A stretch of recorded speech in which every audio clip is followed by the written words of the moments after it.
Hey everyone, Grayson the Bard here, and welcome back to day 142 of the Hunt a Day. You folks like rabbits? I like rabbits. And today we are fighting the only, to my knowledge, Monster Hunter rabbit-like monster in Lagombi.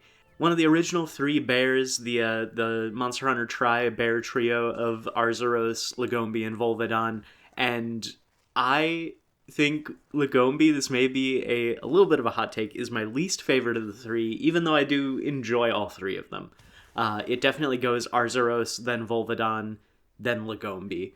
Arzuros because he's great. He's a physical powerhouse, he's a big, dumb, goofy idiot, and he is a really fun tutorial monster to fight. I remember back in 3U, he was like a weirdly tough first monster for me. I can't explain it. I had a real hard time when I first got back into the series in 3U. And then Volvidon, I love paralysis, and for a lot of games, Volvidon is one of the best paralysis monsters to get weapons for. The fact that he is like the only paralysis monster in Monster Hunter Rise kind of sucks, because his weapons aren't great, and I wanted to use them more, but them's the breaks. And then there's Lagombi, who is fine. He's a really fine ice monster. He's a good early ice monster because it does not do a whole lot of like too annoying things with its ice, especially in Rise where they nerfed Ice Blight to the point where it's pretty much a non-factor in most fights. But even in earlier generations, the worst thing it does is it gives the snowman status where you get encased in ice and can only roll around. You can't use your attacks or anything like that until you break it with either an item or you get hit by one of your companions or a monster attack, which shatters the ice. And I enjoy the those kind of status effects. There's snowman, there's the webbed status, and then I think there's one more. Nakarkos has the essentially snowman but with bones, where you're just trapped in tar and bones. And I think that's a good way to do an ice-based status effect, where you can still dodge, you can still evade, you can clear the status relatively easily, or you can have your, companions, whether it be your Palico or, another hunter, do it for you. Or you can just take the hit and, take the damage for the trade-off of being able to get back into the fight. Lagombi's whole shtick is it looks like a mix between a bear and a rabbit, and I like the aesthetic. It looks really cool. Just a big, chunky snow hare is awesome. It's got a good, simple color palette, and the way that it fights and the way that it moves, something I really appreciate about the bear monsters is it shows the versatility of that, fanged beast skeleton. Arzuros moves like a big, lumbering brute. Volvidon is like a pillbug armadillo that rolls into a ball and jumps around.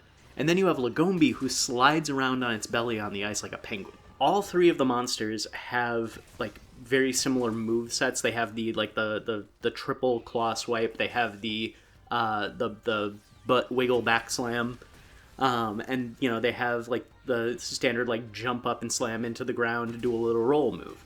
But they all move so differently, and they use the same skeleton to do vastly different things, and that I want to see a lot more of in Monster Hunter. And I want to see, I said this yesterday in the Arzuros video too, I want to see how far they can stretch this fanged beast skeleton. I want to see them get wild with it. I want a beaver, a straight-up beaver monster. Have them bring back Caesar Bear from Monster Hunter Online, the China-exclusive MMO by Tencent. They could have the rights back. Outlanders is happening. They might have Capcom might have gotten the rights to Monster Hunter Online monsters again. We could see some of those weird shits. I would love to see Caesar Bear come back with an actual moveset instead of just hey, this is wrong Rajang. Because they used for Caesar Bear the primate skeleton, I think, instead of the Fang Beast skeleton. It would be really cool to see them bring that back. But this video is about Lagombi, not my hopes for bears. And the way Lagombi incorporates its slides into its attacks, it does a very similar thing to how Volvidon will incorporate its own movement into its attacks. All of the bears are very much part of their moveset, part of their attacks are just them moving across the battlefield. And I think that's really cool. And I think Lagombi does it the best with it just rocketing towards you like a furry missile from hell. the way it spins its body around as like a almost like the like full 360 like tail spins that a lot of the Leviathan monsters do, but on a smaller body, is very good. Its moves are fairly easy to avoid, but at the same time, they can, like, the hitboxes are very clean, but on a smaller body, you can kind of misjudge where the safe zones are a little bit. And Lagombi especially moves with such speed that it's very easy to get caught off guard by what it can do. I like the fight a lot, and I think it does a very good job of teaching you about, like, the secondary status effects, I want to call them, because you have, your poison, paralysis, sleep, and by the time you fight Lagombi, in a lot of the games that it's in, you're likely to have fought something that, has poison, paralysis, or sleep on it. So you're familiar with how those status effects work. But then you get thrown into something with, like, the snowman status effect, or mud, or any of the other, like, weird, hyper-niche status effects that aren't on a lot of monsters. And I think Lagombi's primary purpose is to teach about those. And I do think it does a good job of that. I would like to see Lagombi come back in a, like, less arcadey game. I would love to see it interact with the environment in a more realistic way.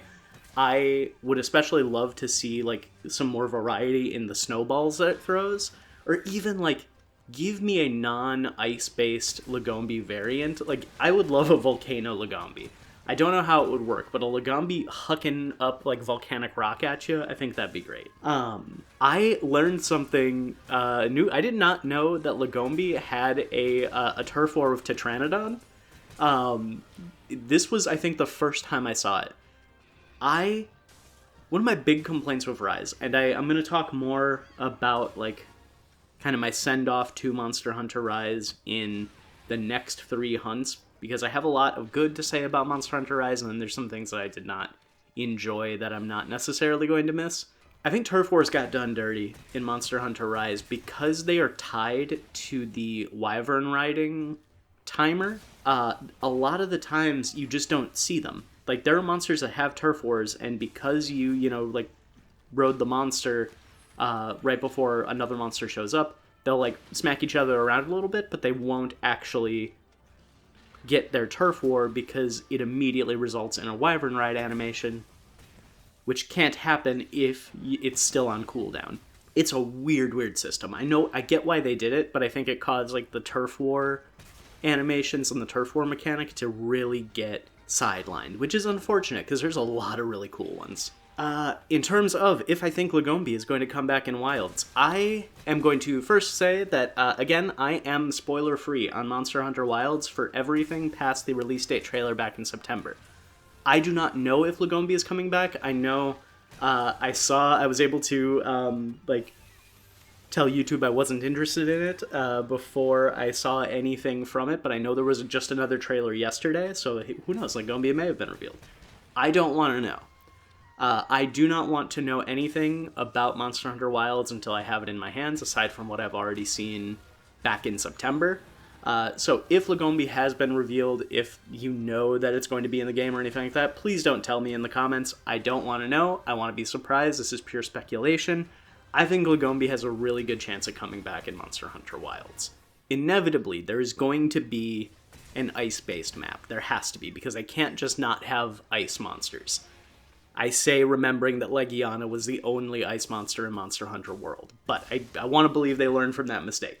I think there's going to be an ice map, and if there is an ice map, it needs lower tier monsters to fill it out, and unless they completely populate the ice map with lower tier monsters, which I think would be a bad idea, because then you wouldn't be able to have any, like, late game ice weapons, I think Lagombi is a good fit to fill out a ice-based biome for, like, a lower tier monster. So I think, like, Lagombi has a good solid, like, 7 or 8 out of 10 chance to return in Monster Hunter Wilds, and then I think Lagombi is, I think, the most popular of the, I think my ranking of having Volvidon above Lagombi is a hot take. So I'm going to say a solid, like, 9 out of 10 to show up in a future Monster Hunter game. Only not 10 out of 10 because the bear skeletons, like, take a backseat, I think, to the raptors that tend to come back. And that is where I'm going to be wrapping up the ramble for today. Thank you all so much for watching. Please stick around until the end of the hunt if you can. It's probably already over. Someone made a comment yesterday on one of my videos about that, and I don't watch my my videos while I'm recording these. I take a look at how much time it took me to do the hunt, and I keep that in mind while I ramble, and that's pretty much it. But thank you all so much for watching.